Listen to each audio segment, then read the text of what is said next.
This is Ball on Blast, part of the On Blast Podcast Network, available on iTunes, Spotify, SoundCloud, and YouTube. If you like it, then subscribe and tell your friends. Holla.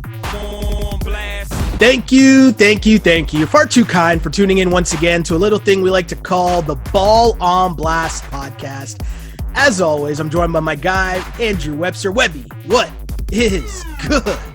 I have a big old brain because I believe that I called the Lakers in 6 in the NBA Finals. I also believe at the beginning of the bubble, I said that the Lakers were going to win the NBA championship. And going back even further to the beginning of the season, before COVID, before we even knew what a novel coronavirus was, I said that the Lakers were going to be the NBA champions of the 2019-2020 season, and LeBron James, Anthony Davis, and a cast of misfit toys got it done. I mean, Shelly, we were talking about, obviously the Lakers had the first best player, the second best player, and then after that it was pretty much the Heat. But what we found out is when you're first... Hold on. Jimmy Butler was the second best player in this series. Jimmy Butler might have been the first best player in this series. Whoa, hold on. I'm just saying before the final started. Oh, okay. When we were looking at... All right. Okay. Sorry, I'm getting antsy to debate and I know. Defend my guy Jimmy Buckets here. So, you hit a spot, but I'll let you go. My apologies. When we were looking at the best players coming into this series, the Lakers had the best two. 3 to 7 were probably the Heat. But what we found out is when the best two players are LeBron James and Anthony Davis, it doesn't matter who your third best player is. It really doesn't. I mean, it's tough, right? This series, let's be honest. One of the things that I don't want to say, because history's not going to remember this finals for what it really could have been and should have been. Right? The injuries were tough. Because Bam and Goran Dragic, we talked about them in the last pod, about how important they were to the Heat. Yeah, right? And Goran Dragic, even I feel like a lot of basketball fans or people who talk about basketball even wouldn't really be able to understand how important Goran Dragic was to the Miami Heat operation, right? They might know he's their starting point guard. They might know that he was playing well for them in the bubble, but to actually understand that and comprehend what losing Goran Dragic in that series meant, we talked about it. We knew the series was pretty much over after that happened. The fact it even got to 6, there's no moral victories in the NBA Finals, but definitely the Heat aren't walking out hanging their head, or at least they shouldn't be in the situation. After Game 5 especially, what Jimmy did in Game 5, what the whole Heat team did in that game was unbelievable, and that should be their kind of calling card for the next season, is that if we can play that well as we did in that game, being as shorthanded as we were, sky's the limit. And you know what? It's funny you mentioned that too, just because the way that I look at that series or this series, it's obviously Klay Thompson, Kevin Durant have name recognition. You're always going to look back and, Raptors fans, hey, we're on board with the championship. We know you have to win the championship. The fact that KD wasn't there, nothing you could do about it. Every year, as we talked about last year with the Raptors, I'm going to stick with that. Every year there's going to be injuries along the way that affect a matchup in the playoffs. It's just the way the playoffs work. I guess the point I'm trying to make, though, is history, when we look back on it, we're not going to look back at the 2020 NBA Finals and be like, you know what? If Goran Dragic and Bam Adebayo were in this series, maybe it could have been a little different. No, that's kind of just all the point I'm making there. But we're going to look at 30. We're going to look at 30, 12, and 8.5 from LeBron James. That's what we're going to look at in the finals. And hey, rightfully so, right? LeBron did what he needed to do, and I was watching that game, and all I kept thinking about was, remember Pat Beverly's tweet early on before, like when the argument was, or the debate, let's say, was still going on about going to the bubble, and he said, if the king says we're going, then we're going. Yeah. Yeah. Well, this was a whole reason why, right? Like LeBron knows there's only a certain amount of years left that he has to make this move to try to say, hey, I need to add to my ring collection. And so he really wanted this season to take place for obvious reasons. So there's a level of pressure that was on him to win that not many other players, you know what I mean? Like the stakes weren't as high for many other players than LeBron. I don't even know if it was close. Right? Like the Clippers not winning, it's not the same. Obviously, Giannis and the your Bucks. boy Giannis, right? Yeah. Your boy Giannis losing, it's not the same. Like the stakes for LeBron James at this point are more than any other player in the league in terms of if this season were to happen or not. Listen, we did get an unattended Kumpo brother with a ring, though. Yo, is JaVale McGee really the one to be out here trolling Giannis, though? Did you see Giannis? Did you see Giannis's post too today? No, where he was like, I didn't see that. He's like, this Halloween, I got to dress up my brother because it's the closest I'm going to get to winning an NBA championship. Wow, I didn't see that. I like that. I like that he's having fun with it, though. Same. Yeah, that's awesome. That's awesome. It was just a really cool series, and despite the injuries, because, hey, again, no moral victories, no excuses. It's big boy time. It's the NBA Finals. I was just happy that we were entertained. Once the injuries went down, everyone's talking sweep city. Everyone's talking maybe the gentleman's sweep in 5.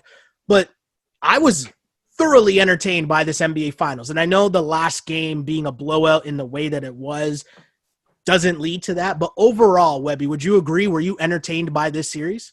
Yeah, absolutely. I brought it up before. I thought Game 5 was like one of the better finals games, like the Game 1 of the finals with LeBron and the Warriors the year before.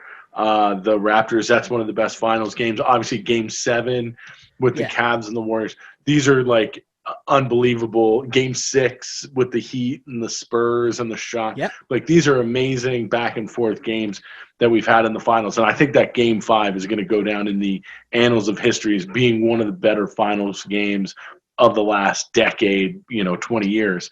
Now, the other reason that this series was so entertaining, even though it was kind of a blowout and a 6-game win for the Lakers, is I'm just going to let you cook here, is that Jimmy Butler took a step up a level that we haven't seen. It's like we see it a lot in college when guys will come in and have an amazing tournament and then bump their draft stock up way high. It's like what Jimmy did over the last 2-3 rounds, like when the playoffs started, this guy went from, he's a top 20 player in the NBA to now you legitimately have to say he's like top 7 right now in the NBA. And the Sixers chose Tobias Harris over Jimmy Butler. This is what it's going to keep coming down to, is that Elton Brand and the ownership went with Tobias Harris over Jimmy Butler. And that's all I kept thinking about watching Game 2 and Game 5. It's like this guy is pouring his heart out. He's literally exhausted, but he has the win in his hands. He's going to do everything humanly possible to win this game in the face of insurmountable odds, and does it. And we have Tobias Harris. It's insane when you think about it, right? And I couldn't imagine being a Sixers fan watching that series. So I feel that for you, Webby, because here's the thing. Bro, he had a 40-point game. He had a 40-point game. He had 1 3-pointer. Yeah. But how many people have gone toe-to-toe against LeBron and arguably put up better numbers than LeBron in any series, much less in the NBA Finals, right? Like, have we ever seen that? And when you say Jimmy Butler from now on, no matter what, my guy went at LeBron in the finals, put up 40 points, 13 assists, 11 rebounds on 70% shooting, right? In a game against LeBron James while guarding LeBron James. That's the other part, right? So the performance that Jimmy Butler put up, as you mentioned, in what was it, games 3 and 5? 2 and 5. I think 2 he insane. had the 40. The 40. No, game 3. No, game maybe 3. It was 3. 3. He had game the 40 3. Yeah. Game. Yeah. Right, and it's just insane when you think about it. Because again, game 5, as you brought up, 35, 12, and 11 for Jimmy, and 5 steals. Just cause, why not? Yeah. Right? It's insane. And it's very rare to see someone, again, go head-to-head against LeBron James in an NBA Finals like that. I guess it's KD. Yeah. KD was the only one, and it wasn't really a fair fight for LeBron because KD also had Steph and Clay by his side, right? So what Jimmy Butler did was incredible. You talked about him moving up a level and just thinking about what it means in terms of, I think it was a great lesson in terms of the difference between stats and eye test. Because stats would tell you Jimmy Butler's not supposed to be out here getting 40 points and not shooting any threes, right? Like that's counter to everything that happens in basketball. On like the worst shot in basketball, or a guy that his size shouldn't be getting into the paint and dominating like he was. I mean, nobody could stop him when he got within 5 feet. His like little soft touches around the rim were unbelievable. It was also a great LeBron James impression because it reminded me a lot of LeBron in Cleveland and a lot of the LeBron in Cleveland minus Kyrie in terms of just controlling the whole game. Yeah. And last year, if you listen to the pod a lot, we talked about Kawhi and how he was able to pace himself and manage the game, pick his spots when he was going to go on personal runs. I thought Jimmy Butler did a great job of that. And I think there's a, when you're talking about greatness, and you're splitting hairs in terms of the levels from good to great or all-star to superstar and all those things. One of those things when you're ticking boxes going up those levels is, can you control a game like that? And Jimmy playing, I mean, you go down from game 2, my guy played 45 minutes, 45 minutes, 43 minutes, 47 minutes, and then 45 minutes. And again, crazy. You're running every single offensive play and guarding LeBron James. That's insane. But it also goes to show Heat culture. Because Heat culture, if you're saying Jimmy Butler got a big boost in this bubble, I think Heat culture also got a big boost.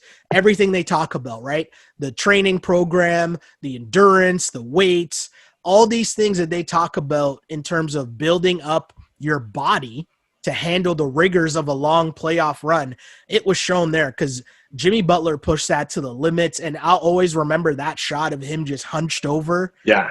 Game 5.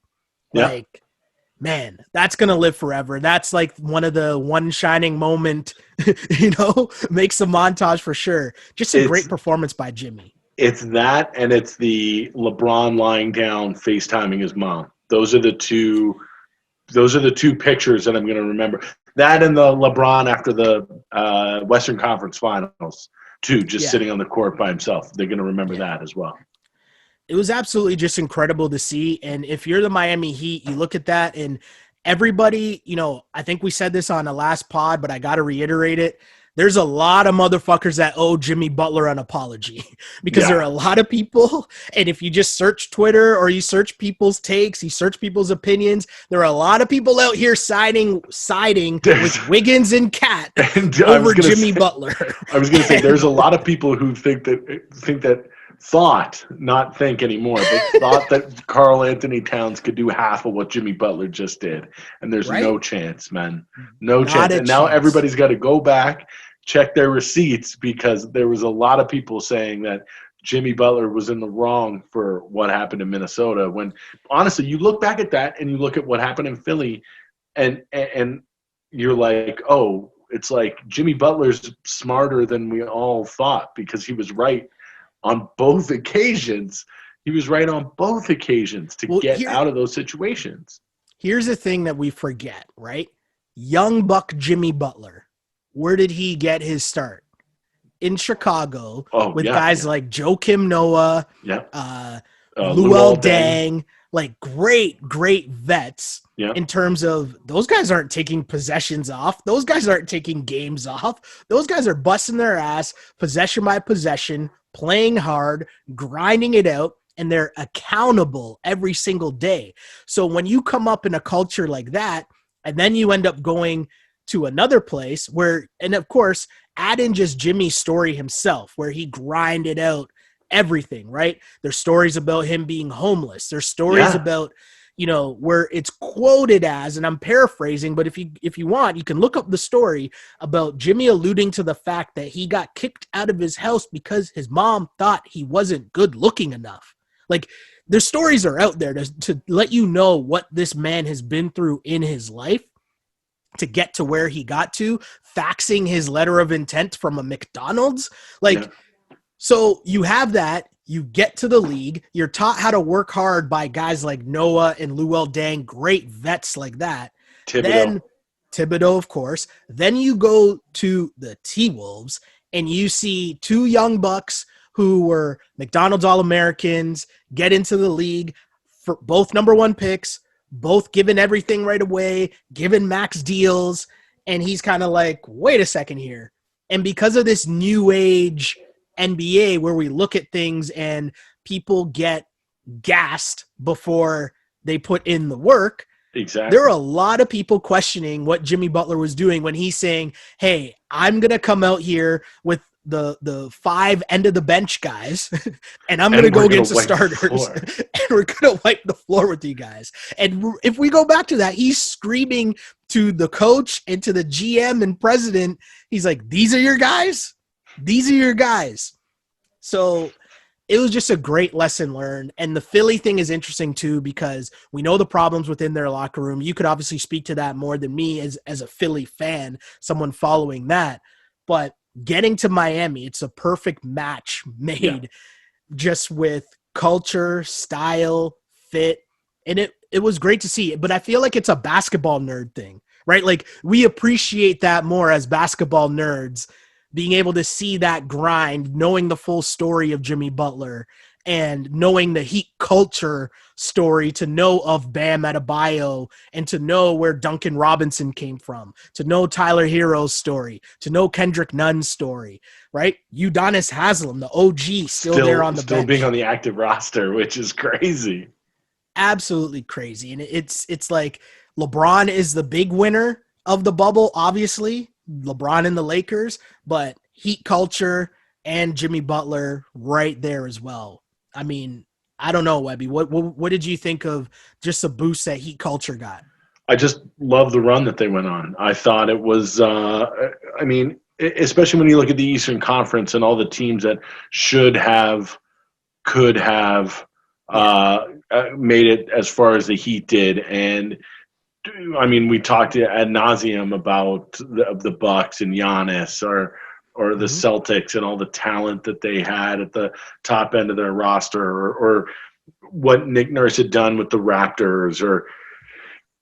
But you're right, it's the Heat culture that did it, and being led by a guy like Jimmy Butler, who has a level of I don't give a fuck and the skills to back it up, that now, and I'm sure we're going to get to this soon, but everybody always talks about Miami being a huge free agent destination because of Miami, because of that Heat culture. But now free agents are going to look at what happened in the bubble and what this team did against probably more talented competition and say, well, if I go down there, I mean, we're going to have an excellent chance to win a chip. And you look at, I'm sure we're going to talk about it, but that Giannis must have been watching, right? I think the thing too is the resume speaks for itself, but you got to know too, as a star, you got to want to work like that if you go to Miami too, right? And I think it only fits a certain breed. It fits a certain type. And if you're not about that life, you might like it for 1 year, you might like it for 2 years, right? And it just was a perfect fit for Jimmy. And I just thought it was cool to see. And it was easy to root for as a basketball fan. Yeah. Right? Like, it was an easy squad to root for and even laugh at the mean mug from Tyler Hero, right? And Jimmy's just gassing him up. Like, it was just fun. It was good times. The other really awesome thing about Jimmy was the jersey thing. Where, like, after certain games or certain rounds, like, he would wear Tyler Hero's high school jersey.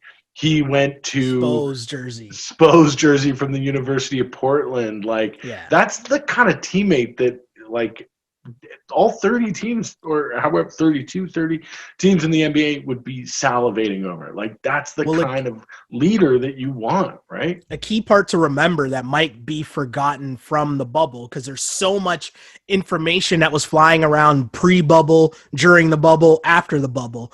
But one of the things a lot of people forget in terms of leadership, Jimmy Butler, the story was out there, in the pandemic, bought basketball nets for the entire team and sent it to them wherever they were staying to make sure that they could still play ball and get shots up during the pandemic wherever they were staying. That's another level of leadership. And I know people might say, oh, that sounds kind of gimmicky or whatever. But when you hear things from, which we've talked about on this pod, Pascal Siakam saying, I went a very long time without touching a basketball. And then you watch how he played in the bubble, but then you watch the Heat. And again, this isn't a knock because we've discussed this before. I'm not knocking anybody for what they do in a pandemic, right? That's not the point I'm trying to make here. All I'm saying is when you take into account stories like that and then you see the end result, it's like, oh, okay, that makes sense. I get why the Miami Heat were in this position, or why they might have been more prepared or better prepared than some other teams heading into the bubble. And the other team that we discussed as well was the Lakers, right? Remember, they had the secret workouts at the Staples Rich Dude's Center. house. Yeah, yes. The Staples Center replica, right? Yes. As a reminder for people who might not have tuned into the pod when we talked about that, the Lakers were rumored to have been having these private workouts at some rich dude's house in Bel Air, who supposedly has a replica Staples Center court in his house. And, you know, the rumors were out there, and JJ Redick confirmed, like, yeah, that is a place. Like, he's been to the guy's house before and got shots up or whatever. So it makes sense when you see, because so much of this bubble was different. And it kind of leads into my next question here, Webby. Did that seem like an actual NBA Finals or like a normal NBA Finals to you? Like, how do you feel about bubble basketball just as a whole? Like, when you watch that NBA Finals, what did that mean to you? Did it mean the same as a normal Finals? I think, honestly, man, it meant more. Just because it was so different and so put together. Like, we didn't know if they were even going to be able to play the games, let alone complete an entire rest of the season and playoffs, or a little bit of the season and then into playoffs. And then nobody knew, you know, what happens if one person gets sick. But the league did such a great job in creating this bubble that it was, I mean, I understand that they didn't have to travel or whatever, but being away from your family and being in a completely new situation for what for decades has been the same thing. Maybe the 2-3-2 has changed, or the 2-2-1-1-1 has changed, but you knew that you were going to get a couple of days off in between. You were going to travel. You were going to be able to stay in hotels. You were going to have your family with you. Like, that was all understood, and it was all well known. This bubble finals was completely unknown to these guys. And to have both of these teams perform at the level that they did in the bubble is a testament to both teams, and even more to the Lakers, that a guy like LeBron James can adapt to the situation and still his level of greatness rises to the top. It doesn't matter if he's traveling. It doesn't matter if it's here or there. It's still LeBron, and he's still going to eviscerate you if you're the weaker opponent, and that's what he did. So I think that there should be no asterisks. I don't think there will be. I think it was a legit finals, because I think, honestly, if we had played this out in the regular season, most likely this is the finals that we probably would have seen. Yeah, I mean, it's so tough, man, and it's weird. And, you know, I'm not going to go back on what I said from the very start of this bubble. I said asterisk final. I'm not going to play hindsight. I said that from the beginning going in, and I do kind of have the same opinion at the end of it. And I think when people say asterisks, you normally think that it means lesser than.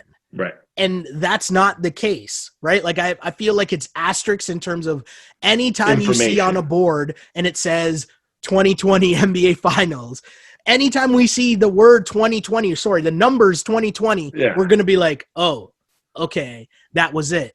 And so this finals, as you mentioned, was just different, right? And to me, a normal, quote unquote, I'm doing air quotes, NBA finals or playoffs for that matter, involves a superstar player going into another team's building and dragging their team to victory in a game that they probably shouldn't win. When you're on the road and all your role players aren't giving you anything because they're shook ones because the crowd's going crazy, and your star player just comes up big. Like that to me is the NBA playoffs. And, you know, when I say that it's different, I can't say whether Tyler Hero and Duncan Robinson would do the same thing that they did in these playoffs against the Celtics and the Indiana Pacers. I can't say if they would have done that in a normal NBA playoffs. I don't know, right? And I can't say it's better or worse. I can just say that it's different. And I think I'm okay with that, right? Because it was different. You mentioned the mental aspect. Think of us just personally in our own normal lives and the mind fuck that it's been being stuck in our houses, or, you know, when it was, you know, you couldn't leave or you could only go for walks outside or only to the grocery store.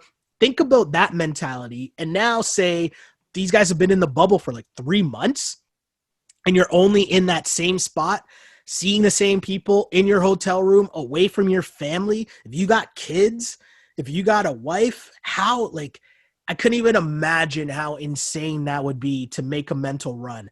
And we had Phil Handy on Tim and Sid today, and it was funny because one of the things he brought up was he thought this going into the bubble. And I thought it was so true.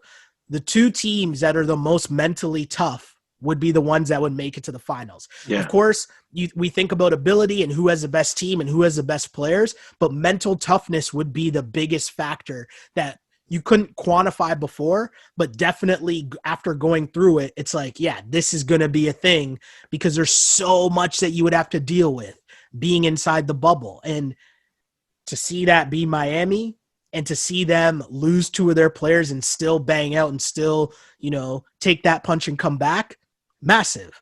On the flip side, for the Lakers to not get shook and blow the lead, right? After seeing it was so hard to kill Miami, it's just a great testament to both teams. And again, the other thing is the asterisk isn't disrespect. It's just different.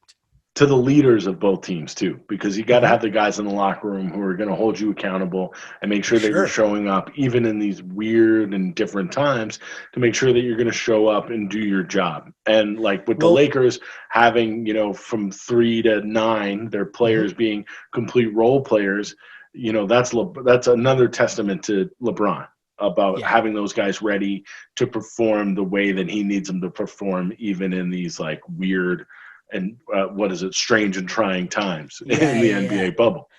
Yo, when you brought that up, you know what I thought of? I thought of the Clippers.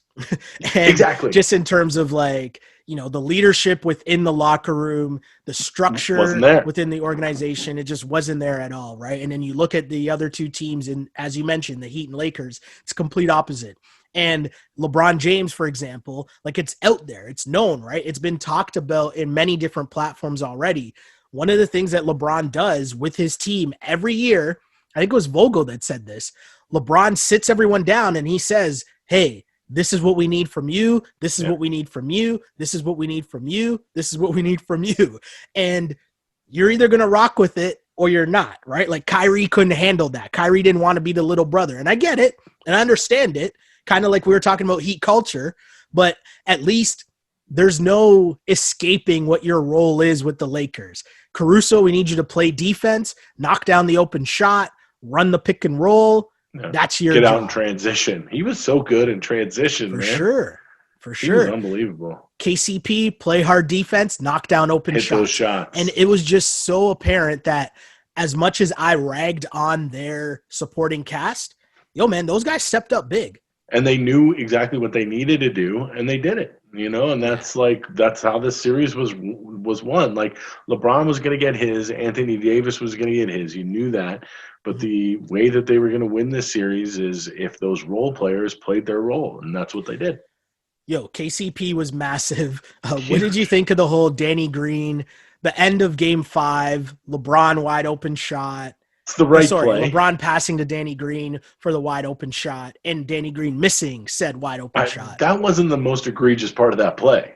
Okay. The most egregious part of that play was Markieff Morris throwing the ball. They're in Orlando. He threw it to Gainesville. Yeah. Like, Anthony Davis is not a small guy. It's pretty easy to hit him in the post like that, and it was one of the worst entry passes I've seen. But obviously, like, late game. But that's the right play for LeBron. Drive it, kick it to a wide open Danny Green at the top of the key. Like, you want Danny Green taking that shot no matter what. I mean, I get it, and I will always understand. I knew he was going to miss it. But that's the play. I get the whole narrative of the right basketball play, and I get it, and I understand it. And LeBron is obviously one of the greatest to ever do it from that standpoint, right? Like, he's always going to make the right basketball play. But with that said, right, there's levels to this, as we say all the time. I got to make those shirts. There's levels to this in the sense that not everybody wants to smoke in the big moments, right? There's a difference between knocking down a wide open shot in practice to knocking down a wide open shot in the regular season to knocking down a shot in game 1 to knocking down a shot in, to win the NBA finals. Not everybody wants that smoke. So just because Steve Kerr wanted it. To Danny Green's credit, he wanted it. It's not like he shied away from it. Again, I knew he was going to miss it. But it wasn't like he was going to pass that ball. Like, he knew. No. But he's been doing that all season, man. He's been not great, but he's been taking those shots. He wasn't that good at all in this series. But the thing to me is, I'd much rather have, like, I thought Dame Lillard's tweet was hilarious. Dame Lillard was like, I'm going to get the tweet because I don't want to mess it up. I don't even want to paraphrase it. I want to make sure I get the correct. I mean, when we're talking about Dame Dollar, first off, we want to make sure. You don't want him to show up in your mentions, man. You don't. That is true. That is definitely true. You want to make sure you quote Dame Dollar correctly because Dame Dollar is one of those dudes that he sees the menchies, right? Yeah, he's online. He is very online. Dame and CJ? And CJ, they're extremely online. Extremely online, extremely going to let you know what the hell is going on with them. What was it? I'm trying, Jessica. Oh, yes, I forgot about that. That was my favorite. That was a really good one. If people remember, that was Jessica was calling out CJ McCollum and the Blazers for losing in the playoffs every year. And CJ's response was, I'm trying. Was it Jessica or Jennifer? Whatever it was. And then remember, they found her and like brought her on set for an interview with them. For sure. Which is incredible. But the Dame Lillard tweet, it was funny. Someone asked him on Twitter, what did you think Bron is wrong for passing? And Dame Lillard said, no, he made the right play. But I would have shot on both the ass with laughing emojis. And that's just what I mean in terms of not everybody wants to smoke like that. And that's not a negative thing because you're talking about the most elite level of basketball players. And when you're making the separations between the levels of greatness, that's one of the levels. Some people want that smoke. Some people might say they want that smoke. But it wasn't that long ago. In fact, it was last season in Game 6 of the NBA Finals, where Danny Green got subbed in late in Game 6. And if you remember, he got the ball in his hands, and my guy shook ones really quick, tossed the ball out of bounds. And if not for Steph Curry missing a very good look, the Raptors could have been heading into a Game 7, which could have been a whole other load of problems.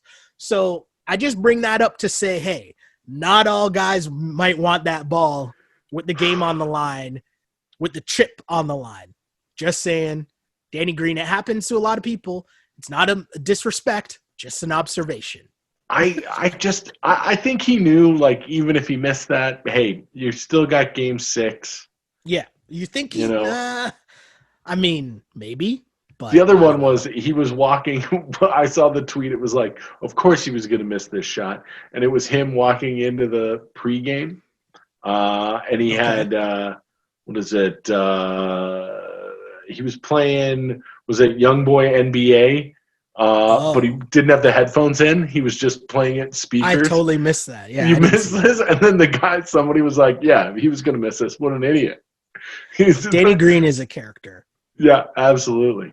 But you never like to see all the things that happen with the fans, Laker fans, like reaching out to his wife and saying crazy stuff. Here's what I'll say about that, okay? And this happens a lot in 2020 because we saw it happen with Pascal Siakam.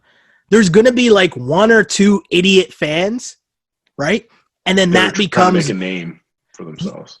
But that becomes a narrative as if you say something bad about Danny Green, you're now lumped in with the idiots that take it too far. And it's like, no. You can criticize them for missing a wide open shot for winning the championship. You can criticize them for that because that's what happened. But there's a difference between the jokes off without threatening his wife. Exactly. Get the jokes off, get the memes off, have a good time with it. It's all about the memes for sure. Right? But we all know that that's completely wrong. And we all know that it's one or two idiots that are going to do it just so that they can text their friends and be like, oh, see, they're talking about me. Someone asked someone asked Danny Green about the text that I sent his wife. Ha ha ha. And it's like, we're just giving the assholes attention. Yeah, exactly. And don't really need to do that. We know it's stupid. Nobody's really going to kill Danny Green or his wife over him missing a wide open shot. Like that's not going to happen. I feel like I feel like I'm safe to say that, right? Like I don't think that's a thing that would actually happen. Like maybe I shouldn't say that in 2020, but you know what I mean? I feel pretty safe saying that. Yes. Anyways, stupid people on the internet aren't going anywhere. Let's just know how to avoid that. We talked about lumping things in. Lumping in groups of people when debates pop up. And obviously there's a debate that goes on because it involves LeBron James and he's in the NBA Finals again, which means the GOAT debate. Here we go again. It means here we go again. And no matter what happened in the series, the slander was going to come if they lost, and the slander was still going to come even if he won. Like there's a no-win situation. And me and you discussed this when The Last Dance was on and we did the recaps after each episode. We talked about it then, about how silly we thought the GOAT debate was for a multitude of reasons. But at the same time, we understand why it exists. Sports fans like to debate and discuss. Of course. Topics. There's always got to be a best ever conversation. For sure. And I get it. And I'll start here. What do you think about just the overall debate in terms of the GOAT? Like, are you here for it? I know we discussed it before and we weren't really like for the actual debate, but what do you think of it? Knowing that it's coming after every final that LeBron's in, what do you make of the debate at this point? It's ridiculous. I watched Shannon Sharp bring in an actual GOAT on set of Undisputed. But you want to know what the truth is? You want to know what the real GOAT is? Okay. It's PTI. Oh. Because all of these other shows that have these debates that fill up their A, B, and C block with is LeBron James the best ever, they all owe a huge debt of gratitude to Tony Kornheiser and Mike Wilbon, because they wouldn't be doing what they're doing without that show. I was watching it the other day, and I was like, why do people even watch First Take or Undisputed or any of these debate shows when the best version of this is a half an hour? It's not 4 hours. It's not 3 hours. It's not even 1 hour. It's half an hour of two old crotchety sports writers who like are good buddies just yelling at each other for a half an hour. That's the GOAT. It's like, man, you could argue in the face whether it's MJ or LeBron or Kareem, but the real truth of the matter in the NBA is that this sport, the reason why we love it too, is because it's not like baseball. Okay, it's not like football. The NBA is a fluid game. It has changed so much, not just in the last 50 or 60 years, but in the last 10 years. It's gone through an incredible change where it's a completely different sport now than it was when Michael Jordan was playing. Like, you can't even compare the two eras. Forget about that. You take it to LeBron, to George Mikan from like when the Lakers were in Minneapolis.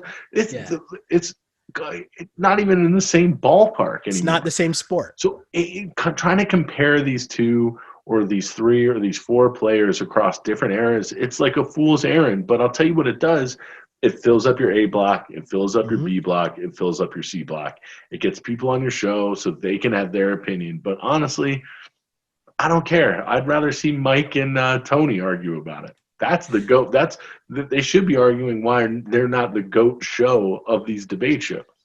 No, but I think there's enough respect put on those dudes' names for creating an entire industry, right? But yeah, how many jobs are created because of those two? It's crazy. I mean, for me, the biggest thing about the debate, the GOAT debate, is it doesn't have, I want to remind people of this, right? It doesn't have to take away from appreciating the greatness that we're currently watching. Of course. Right? And I feel like, I had a great discussion with one of our coworkers, our former coworkers, Anise. Yeah. And it was funny because we were going back and forth.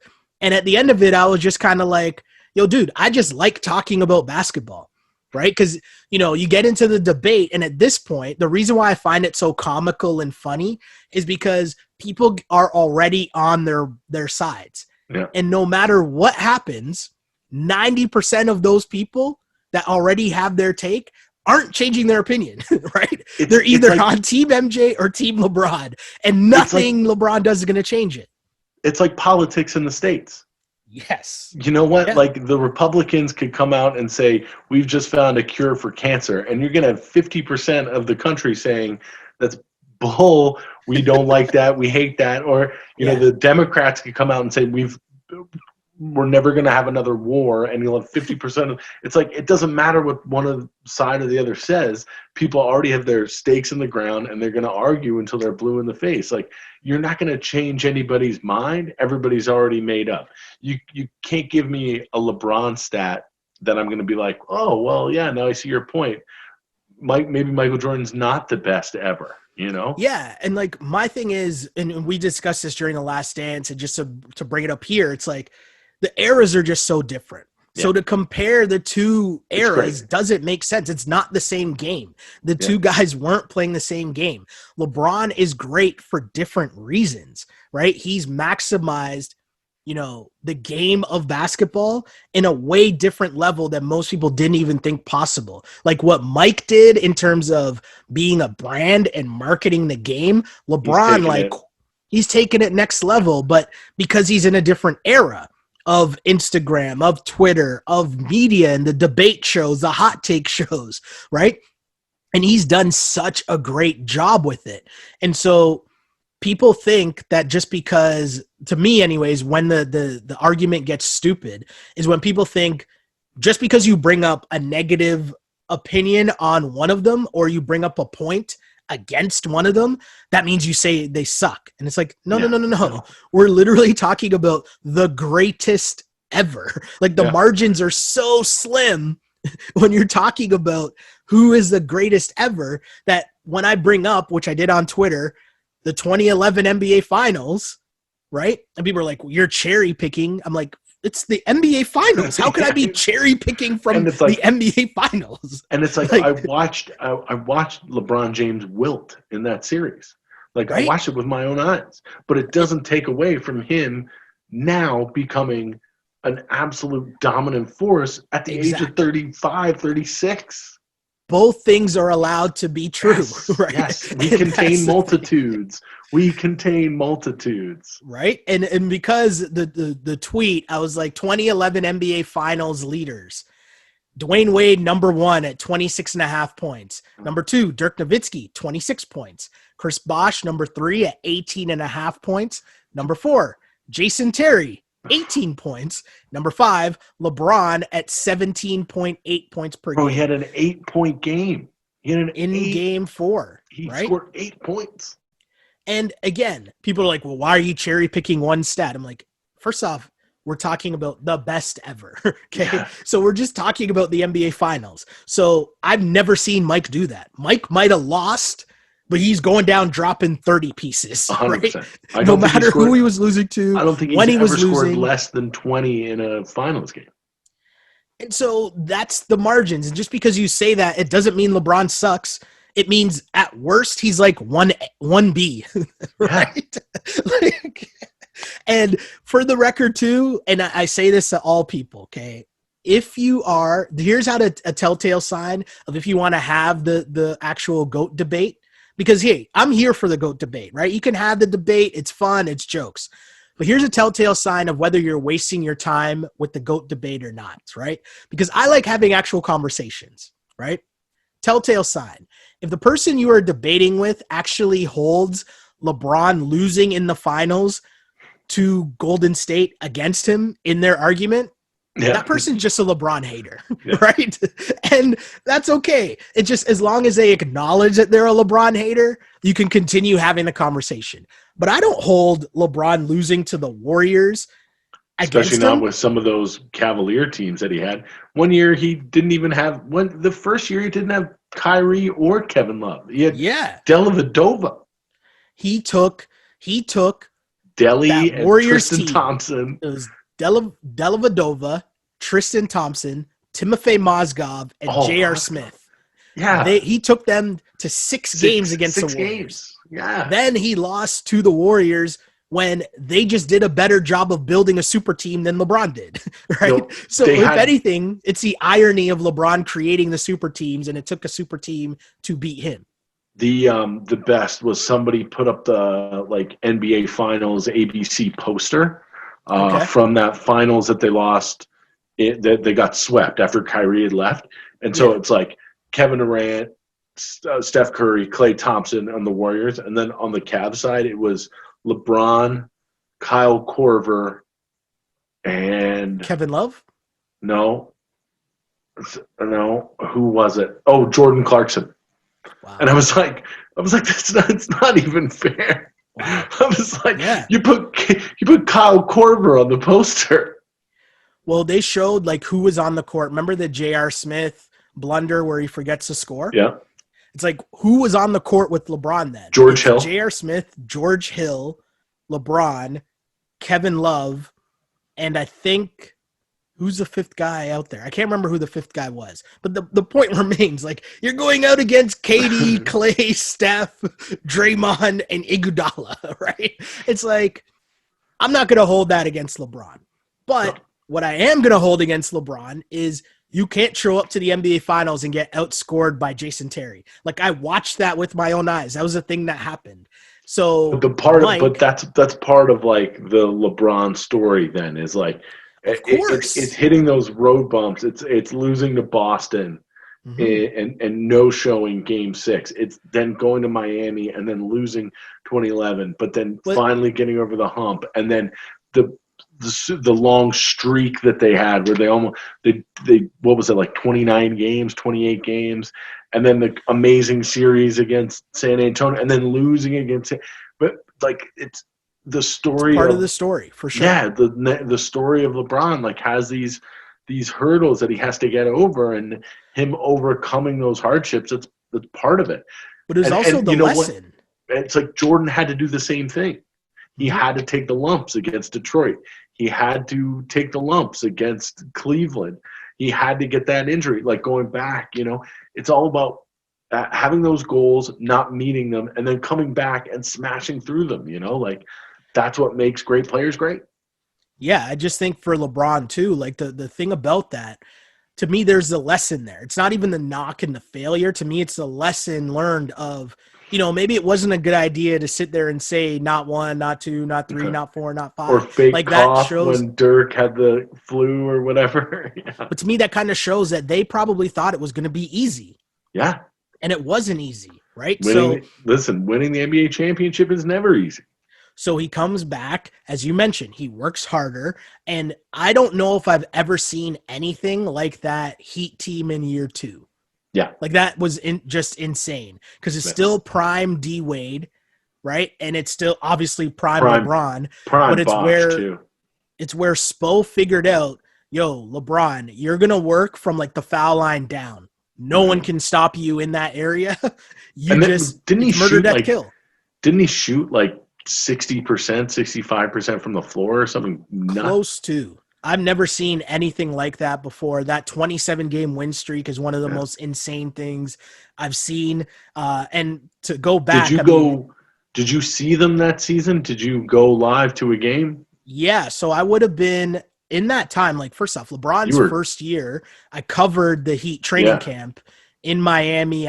They did it at this like military base. And that was one of the most insane things I've ever covered in my life. Like, there's so much media there. Me and Glenn Sheeler. Shouts to Glenn Sheeler. Shout out to and Glenn our Sheeler. Camera guy, Ryan Harris. Oh, Shouts yeah, to them, Newfie. That was nice, right on. No. You're thinking Ryan Stratton. Oh, Harris. Yeah. Harris is with the Weather Network or something now. Yes. But that Miami Heat trip was incredible. So that year I was all over the Miami Heat. I would have covered their training camp. I would have covered their first game in Boston, which was an insane scene. Like, the Boston crowd was just going crazy. I covered that team top to bottom. That was when we made up the segment, the Heat Check. The Heat Check. Right? So we had that. Fair. Right? Yeah, where we covered the team. So, yeah, man, I like watching that team, watching literally every single game. It was a sight to see, right? Yeah. And getting to cover that was obviously one of the high points of my career for sure. But LeBron James, and the other thing too, they knew how big of a deal it was at that time, right? Like, I remember interviewing D Wade and D Wade saying, hey, we were a traveling circus, right? Mm-hmm. No matter which town we went into, the media was there. It was a huge deal. It was a big deal. It was insane. And so when people rank the championships, and I want to get your take on this, ranking LeBron's championships, I still put this last one last. Like, I think the order goes Cleveland. I think the order of his championships, to me, in my opinion, Sheldon Alexander, I think it goes the Cleveland championship first, then his first one in Miami, and then the second one in Miami, because the back-to-back is so difficult to do. It's so tough to do back-to-back. And I just think in that scenario with that team, the target that was self-inflicted, right? The target that they had on their back. They were playing playoff games for the third straight season in a row, where every single game, night in, night out in the regular season, mattered. And no matter what you want to say about how this season went, it was just different, right? And so LeBron's in LA. The target is still on his back, yes, because he's LeBron James, but it wasn't at the height it was when he's on the hated Miami Heat. It just wasn't. It's the age. Wasn't. It's the age and it's the miles that get me. So I have also Cleveland's championship over the Warriors at number 1 with a bullet, absolutely. Then I have the championship against the Spurs, just because that team now the second one with Ray Allen, like you say, winning the second half of the back-to-back is so tough. Okay. And then I have this Lakers one at 3, just because ahead of his first one. Yeah, okay. Just because the man is 35 years old, 35, 36. I forget. He's going to turn 36 in December. Like, right now, my back hurts, and I'm 36, and it's like this man just went for what was it? 30, 12, and 8.5. He's like the longest tenured player in the NBA. Longest tenured player in the NBA, or second longest tenured player in the NBA? I don't know if he's the longest tenured, but he's got to be up there by now. But he's in year 19, year 18, something 17. Like that. 17. Like, to be the best, like, not just the best player on his team, but the best player in the league. I know we talk about Giannis winning, but come on, man. Like, LeBron James is still the best player in the league in year 17 after how many playoff games, Olympics, he's played more playoff games than, what was it, 2.5 regular seasons? And he never gets injured. So to do this at the age and the experience and the miles that he has on those legs, it is incredible. I don't think we talk about that enough. Yeah, I mean, what LeBron's done, obviously, like, we've never seen anything remotely close to it. I think the stat is basically at this point he's played 3 extra seasons. It's 3 extra seasons. I think that's what it is when you add close in the playoffs. to 3. Yeah, that's insane, right? And you're right, to be playing at the level that he's at. And I thought he did a great interview with Scott Van Pelt after the game, where Van Pelt asked him, he didn't ask him about the GOAT debate. He was like, what's your thoughts on old LeBron or 37-year-old LeBron compared to 27-year-old LeBron when he won the first chip? And LeBron's response was, oh, young LeBron wouldn't even have a chance. Right? Like, this LeBron is just crazy. Older and wiser. He's like, you don't even know what you're doing yet. You're all athletic and all that. Cool. Yeah. You think you're good, but you don't even have a chance. And I thought that was super interesting, but it makes sense. He just figures it out, because LeBron is great at, which I think is a thing you take from Mike, which we've seen before, where you find the different motivation, right? So there was LeBron early on in the season, the hashtag washed king. Remember, that was a thing, right? He's good at finding these little narratives to keep motivating him at this age, because how do you keep yourself motivated after just being in the finals? What, the 10th time? That's insane. Being right? the best player in the league for 15 years. Obviously, you're chasing, but that takes work every single day, right? The amount that my guy puts into his body, spends over $1 million a year just on his body. That's insane. And to put in all that work, that has to count for so much. And that's where I think LeBron James is the best. And one thing I want to ask you, though, the best of his era. Again, I'm not here to argue about who the GOAT is, because everyone has for me. It goes Russell, Kareem, Magic, Bird, Tide, MJ, and then LeBron. So you have LeBron as the greatest of all time? No. Just you're going the opposite direction. Okay, I got you. Just chronologically. Because I got you. Because the sport changes. And honestly, you could probably throw Magic and Bird Tide. It probably just goes from Kareem into MJ. Yeah, but I just think that Magic, Bird were so important to the sport in getting it to the mainstream where it is now. I mean, even when Kareem was dominating and winning like 5 or 6 MVPs, games weren't necessarily – you didn't have Sunday afternoon ABC NBA games, but Magic and Bird were so important in mainstreaming the NBA, and then Jordan just took it from there, and now it's in LeBron's hands. I just think with LeBron, it's so interesting, right? Because LeBron made us all think of the game in a different way.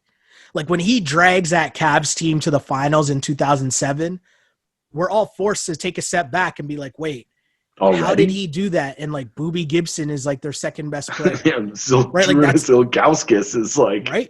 That's insane. But that's why I say the comparisons to MJ and LeBron are just wrong, because everyone's like, oh, well, young Jordan, he never did that. He was getting swept out of the playoffs, and he was losing early on when LeBron was making the finals. And it's like, okay, cool. But if you really pay attention to that, who did LeBron beat to get to those finals? It was like Gilbert Arenas' Wizards, Vince Carter and Jason Kidd's Nets, and then the Detroit Pistons team, which LeBron put up one of the greatest performances I've ever seen, for sure. But you're right. It wasn't acting as if Mike was losing to scrubs. Mike was losing to Bird Celtics and Isaiah's Pistons, right? Like, those are legendary teams. The Eastern Conference when MJ was a young buck was as good as the Western Conference was when LeBron was coming up.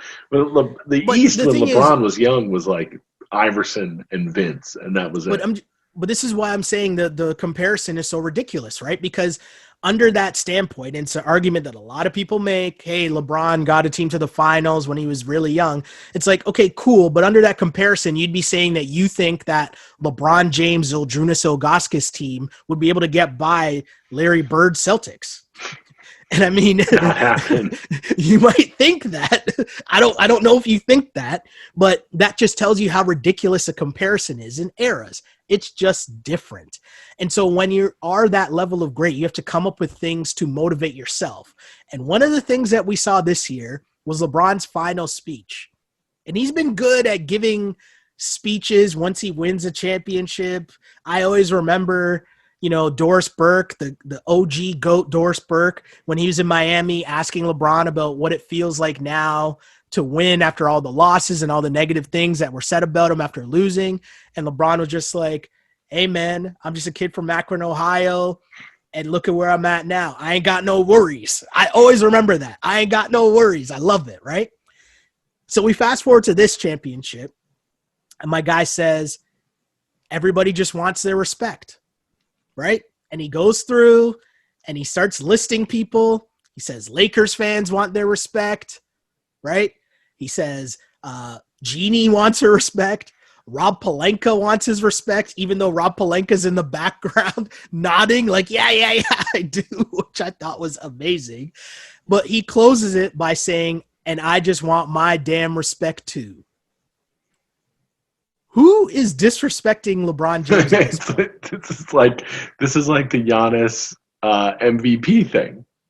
Right? It's just like, him looking for motivation? Yeah, man. Like, because he's not talking about the Skip Bayless and everything. Like, yeah, LeBron doesn't care about that. Hold on.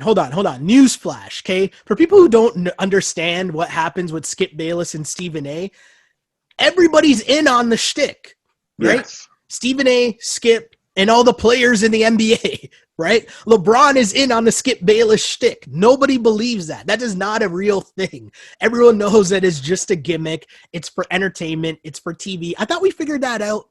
Wasn't it last year the story came out? Because you know how Skip Bayless's thing was he kept referring to Kawhi as number 2. Yeah. But then someone like videotaped him and Uncle Dennis like laughing and chucking it up at like a boxing event or a UFC event or whatever it was. Don't you remember this story when it came out? So that happened like last year. But anyways, the point of what I'm saying though is that like everyone's in on the bit. Like LeBron and them aren't really getting mad over what Skip Bayless says. That's not real. To me, when he's talking about respect, LeBron told us after, remember the interview? He said it was one that he did for the Uninterrupted, for his own brand. Mm-hmm. But he said after the 2016 championship, that's when he thought the debate was over and he was the greatest of all time.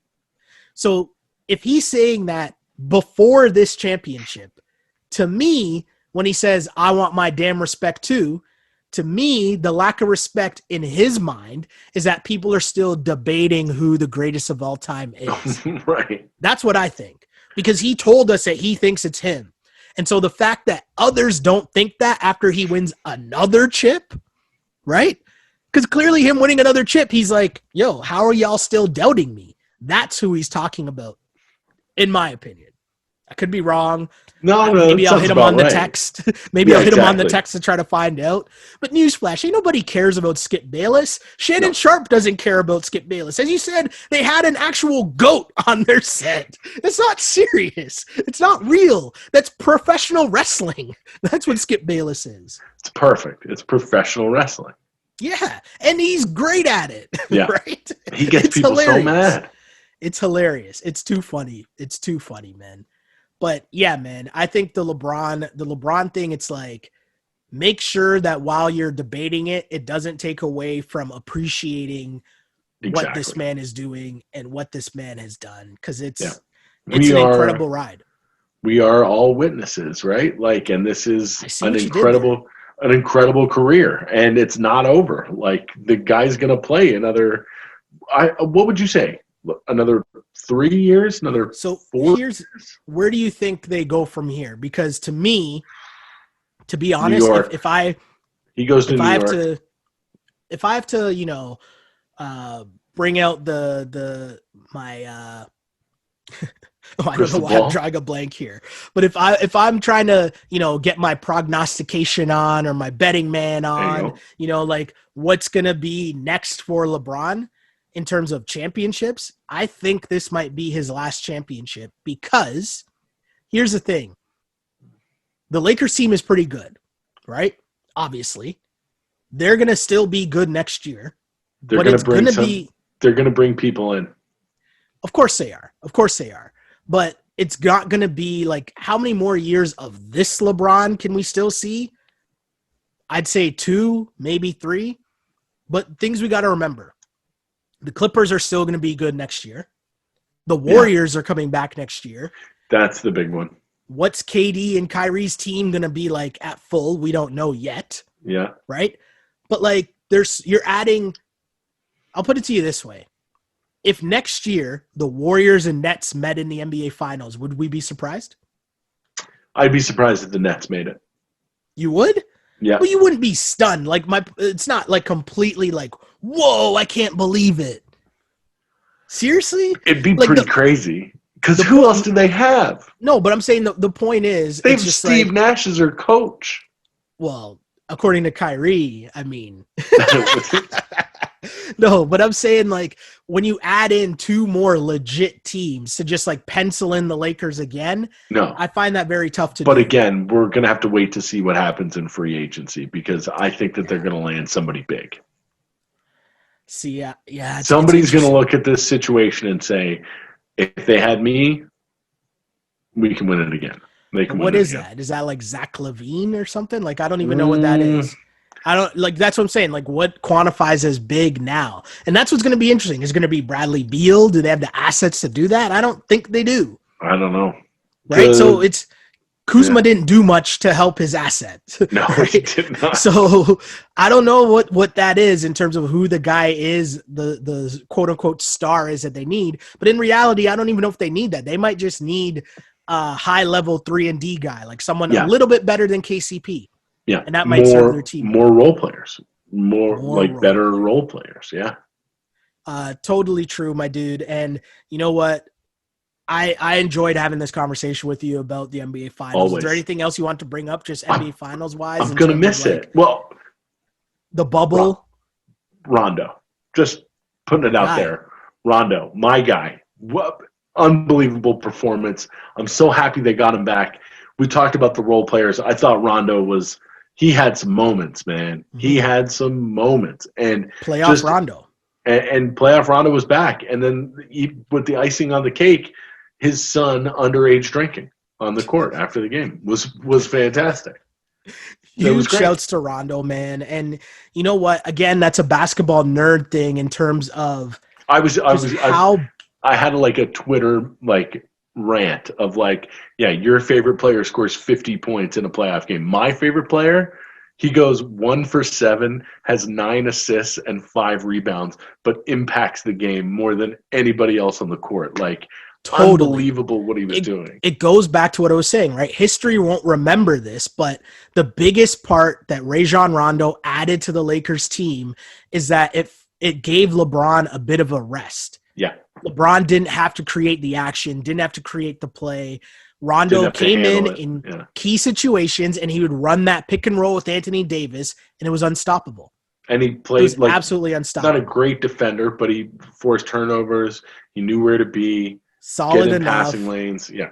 He took the disrespect when they'd leave him super wide open, and he knocked down the three. He had 3 points, and he hit 3 triples in Game 6, man. Right?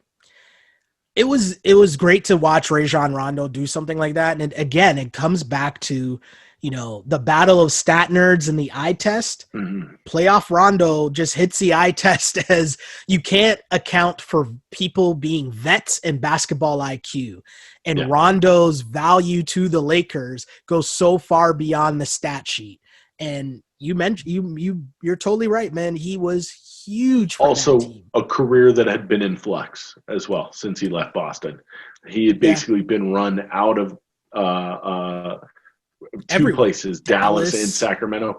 It was basically like his career was over. And so to see him find a home with a one-time rival in LeBron, that LeBron had mad respect for him because he had some big battles back in the day. Well, the key to that was Anthony Davis, right? Because one of Rondo's stops was in New Orleans. Yes, that's right. And that team, and he was there with him and Boogie. Yeah, they thought they could make a run, and they won a round, and Boogie got hurt.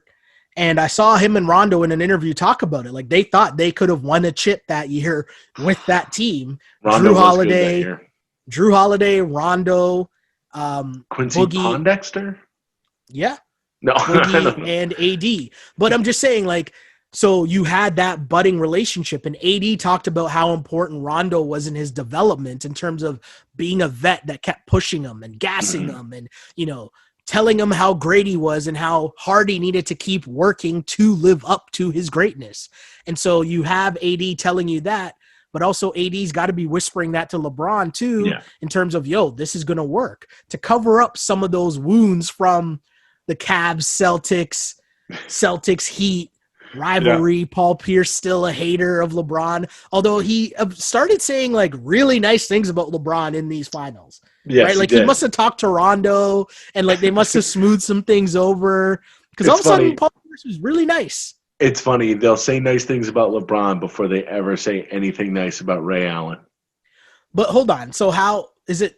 So they give Rondo a slide just because enough time's passed. It's the end of his career.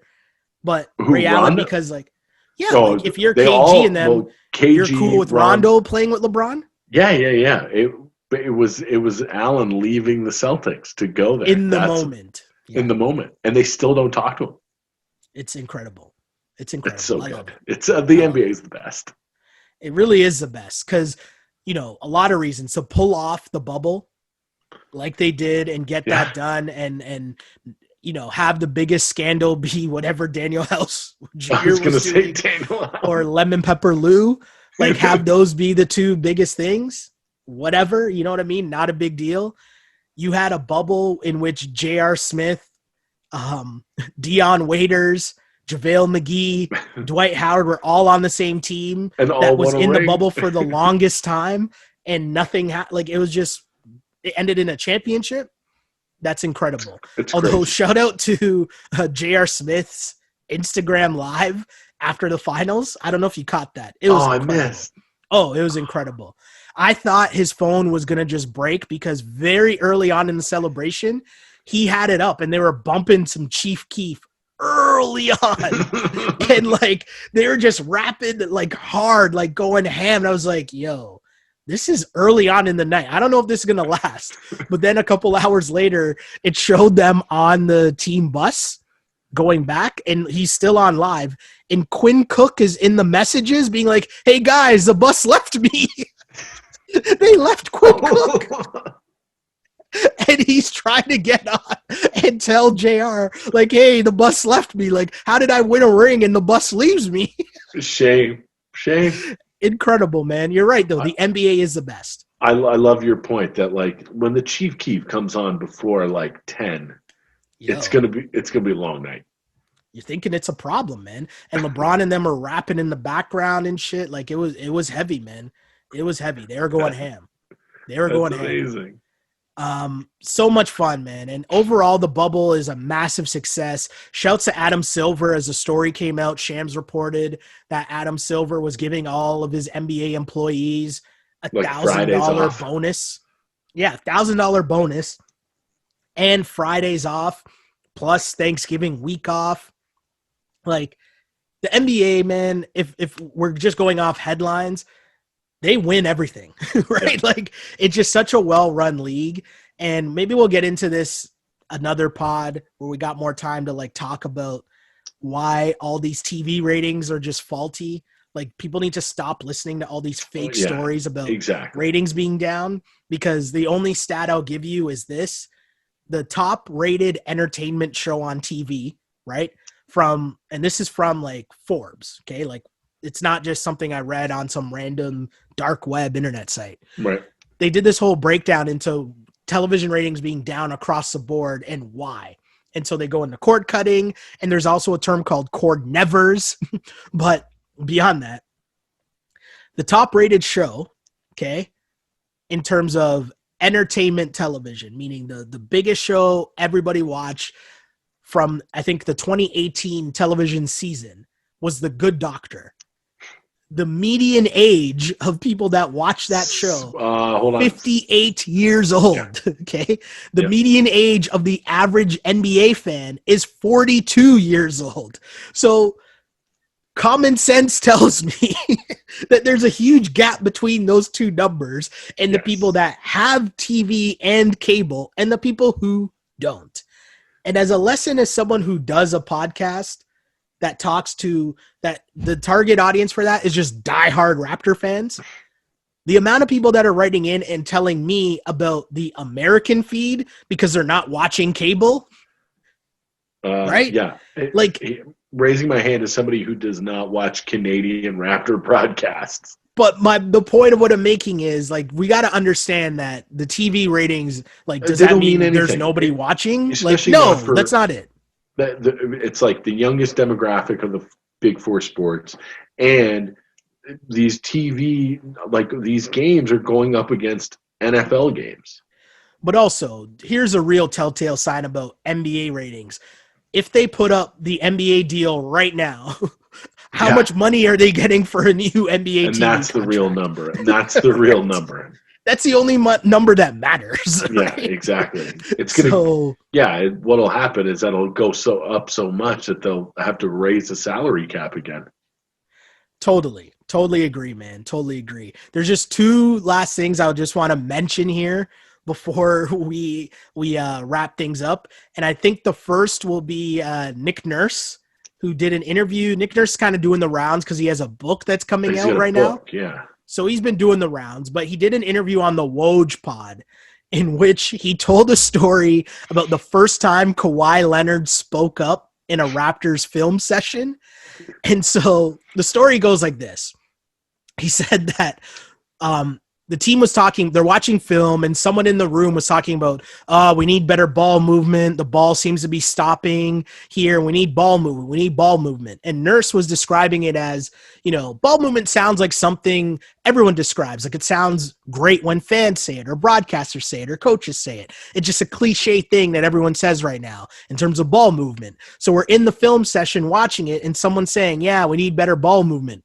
And then the first time Kawhi Leonard ever spoke up, Kawhi puts up his hand and he says, I'm sorry, but I'm not passing the ball for the hell of it. And he didn't say hell, Nick Nurse clarified. But, quote, I'm not passing the ball for the hell of it. My job is to score and draw double and triple teams. And when I do, then it's your job to score. Close quote. That, my friends, is incredible. And that's why we say there's levels to this shit. And some guys want the smoke and other guys don't. Yeah, my job is to score and to draw double and triple. When I draw the triple team, then it's your job to score. Incredible. And the one last thing, Webby, I just want to give a salute to the WNBA. Yes, absolutely. First off, we are basketball fans here on this Ball on Blast podcast, and the WNBA, if we are going to applaud the NBA for what they accomplished in their bubble, the WNBA did that and more. If we're talking about the social justice movement and what the WNBA did in terms of that, also for bringing up LeBron James, for him winning in year 17, we got to put some respect on Sue Bird's name as well. Sue Bird, also unbelievable. She also won her fourth chip in year 17 to add to 4-time Olympic gold, 4-time world championship, 4-time WA championship. Then add in 5 Euro League titles, 5 Russian League titles, and 2 NCAA national titles. And she might not even her resume is the best on her team, but Breanna Stewart's is like on her way there. Yes.